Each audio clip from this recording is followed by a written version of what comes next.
Momma's dishwash liquid. Soft on hands. കർണാടകയിലെ ഗോവധ നിരോധനത്തെ പറ്റിയും അതുവഴി സൗത്ത് ഇന്ത്യയിലും BJP ലക്ഷ്യമിടുന്ന പശുരാഷ്ട്രീയത്തെക്കുറിച്ചും ഇന്നലെ നമ്മൾ ചർച്ച ചെയ്തിരുന്നു. നേരത്തെ ഉത്തരേന്ത്യയിൽ പയറ്റിത്തെളിഞ്ഞ BJPയുടെ വ്യക്തമായ മതരാഷ്ട്രീയമാണ് പശുരാഷ്ട്രീയം എന്നത്. പശുവിൻ്റെ പേരിൽ മുസ്ലിങ്ങളെ ആക്രമിച്ചു കൊല്ലുക എന്നത് തന്നെയാണ് പശുരാഷ്ട്രീയത്തിൻ്റെ വ്യക്തമായ ലക്ഷ്യവും. മുഹമ്മദ് അഖ്ലാഖും പഹ്ലൂഖാനും ജുനൈദുമൊക്കെ അതിനുദാഹരണം മാത്രമാണ്.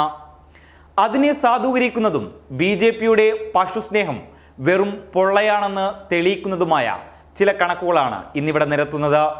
ഹ്യൂമൻ റൈറ്റ്സ് വാച്ചിൻ്റെ കണക്കുകൾ പ്രകാരം ലോകത്ത് ഏറ്റവും കൂടുതൽ ബീഫ് കയറ്റുമതി ചെയ്യുന്ന രാജ്യങ്ങളിലൊന്നാണ് ഇന്ത്യ.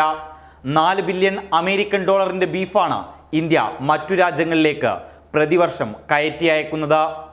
അതായത് ബീഫ് കൈവശം വെച്ചതിൻ്റെ പേരിൽ കൊലപാതകങ്ങൾ നടക്കുന്ന ഇതേ രാജ്യത്ത് തന്നെയാണ് ഏറ്റവും കൂടുതൽ ബീഫ് കയറ്റുമതി ചെയ്യുന്നതും. Agriculture and processed food product export development authority അഥവാ APEDAയുടെ 2019 കണക്കുകൾ പ്രകാരം നരേന്ദ്രമോദി സർക്കാർ അധികാരത്തിൽ വന്ന 2014 രാജ്യത്തെ ബീഫ് കയറ്റുമതിക്ക് വൻ കുതിപ്പാണുണ്ടായത്. 14,75,540 മെട്രിക് ടൺ ബീഫാണ് 2014 ഇന്ത്യ കയറ്റി അയച്ചത്.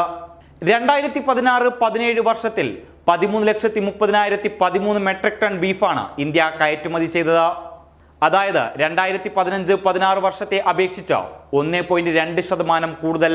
2017-18 കാലത്ത് 13,48,225 മെട്രിക് ടണ്ണായി ഇത് ഉയർന്നു. 2016 നിന്ന് 1.3% വർധന. ഇന്ത്യയിൽ നിന്നും ഏറ്റവും അധികം ബീഫ് കയറ്റുമതി ചെയ്യുന്ന ഒരു സ്ഥാപനമാണ് Al Kabeer export and private limited. ഈ സ്ഥാപനത്തിൻ്റെ ഷെയറുകളുടെ 50% കൈയാളുന്നത് കുൽദീപ് സിംഗ്, ദിഗംബര സിംഗ്, സതീഷ് സുബവാൾ എന്നീ സംഘപരിവാർ അനുകൂലികളുടേതാണ് എന്നതും കൂട്ടി വായിക്കേണ്ടതുണ്ട്.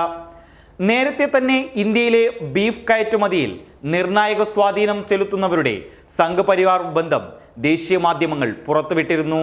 അതായത് നിരപരാധികളായ അനേകം മനുഷ്യരുടെ ചോര വീണ പശുരാഷ്ട്രീയത്തിൻ്റെ സാമ്പത്തിക ഗുണഭോക്താക്കൾ ബീഫ് വ്യവസായികളാണെന്ന് സാരം. പശു സംരക്ഷണത്തിൻ്റെ പേരിൽ നടന്ന ക്രൂരമായ അരുംകൊലകളും ആക്രമണങ്ങളും രാജ്യത്തെ ബീഫ് കയറ്റുമതിക്ക് നൽകിയത് കോടികളുടെ വ്യവസായമാണ്. ഹ്യൂമൻ റൈറ്റ്സ് വാച്ചിൻ്റെതടക്കമുള്ള 2019 റിപ്പോർട്ടുകൾ അനുസരിച്ച് ഇന്ത്യയിലെ 20 സംസ്ഥാനങ്ങളിലായി നടന്ന 100ഓളം വ്യത്യസ്ത അക്രമ സംഭവങ്ങളിൽ 44 പേർ കൊല്ലപ്പെടുകയും ഏതാണ്ട് 300ഓളം പേർ ഗുരുതരമായി ആക്രമിക്കപ്പെടുകയും ചെയ്തു. കൊല്ലപ്പെട്ട 44 പേരിൽ 36 പേർ മുസ്ലിങ്ങളും ബാക്കിയുള്ളത് ദളിത്, ആദിവാസി വിഭാഗങ്ങളിൽപ്പെട്ടവരുമായിരുന്നു. നിയമപരമായി പറയുകയാണെങ്കിൽ ഗോവധ നിരോധനം പരസ്യമായ മൗലികാവകാശ ലംഘനമാണ്. പൗരന്മാരുടെ തൊഴിൽ ചെയ്ത് ജീവിക്കാനുള്ള ഭരണഘടനയിലെ 19ാം അനുച്ഛേദത്തിൻ്റെ ലംഘനവും ഇഷ്ടമുള്ള ഭക്ഷണം കഴിക്കാനുള്ള വ്യക്തി സ്വാതന്ത്ര്യത്തിൻ്റെ ധ്വംസനവുമാണ് ഈ വിജ്ഞാപനം. ഭരണഘടനയുടെ മൗലികാവകാശങ്ങളുടെയും ഫെഡറൽ അവകാശങ്ങളുടെയും പരസ്യമായ നിഷേധമാണ് ഇത്തരത്തിലൊരു നീക്കം വഴി കേന്ദ്ര സർക്കാർ നടത്തിയിരിക്കുന്നത്. കണക്കുകളും നീക്കങ്ങളും കണ്ടതോടെ എന്താണ് പശുരാഷ്ട്രീയമെന്നും എന്താണ് അതിലൂടെ വ്യക്തമാക്കുന്നതെന്നും നിങ്ങൾക്ക് വ്യക്തമായിരിക്കുമല്ലോ. News desk public Kerala. Momma's dishwash liquid. Soft on hands.